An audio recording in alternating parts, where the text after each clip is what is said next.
નવરાત્રિના પાવન પર્વ પર વડોદરામાં દુષ્કર્મની એક ચોંકાવનારી ઘટના સામે આવી છે। શહેરના ભાયલી વિસ્તારમાં 16 વર્ષની સગીરા મિત્ર સાથે ગરબા રમવા નીકળી હતી। આ દરમિયાન સગીરાના મિત્રને ગોધી રાખીને બે લોકોએ દુષ્કર્મ આચરતા ચકચાર મચી પામી છે। હાલ પોલીસે આ મામલે ફરિયાદ નોંધી તપાસ હાથ ધરી છે।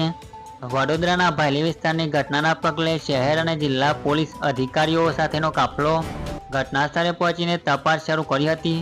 પોલીસ તેમજ એફએસએલની ટીમ ઘટના સ્થળે પહોંચીને તપાસ શરૂ કરી હતી। ઘટના સ્થળે માર્કિંગ કરી સેમ્પલ લેવાની પ્રક્રિયા પણ હાથ ધરવામાં આવી હતી।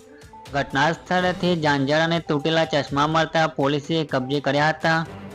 મળતી માહિતી મુજબ પીડિતા તેના મિત્ર સાથે મોડી રાત્રે ભાયલી વિસ્તારમાં સન સિટી સોસાયટી નજીક વાત કરતી હતી। આ દરમિયાન બે બાઇક પર 5 લોકો આવ્યા હતા, જેમાં એક બાઇક પર 2 જણા અને બીજી બાઇક પર 3 શખ્સ આવ્યા હતા। આ 5 શખ્સોએ પહેલા અભદ્ર શબ્દોમાં વાત કરી હતી, જેનો પ્રતિકાર પીડિતા અને તેનો મિત્ર કરતો હતો।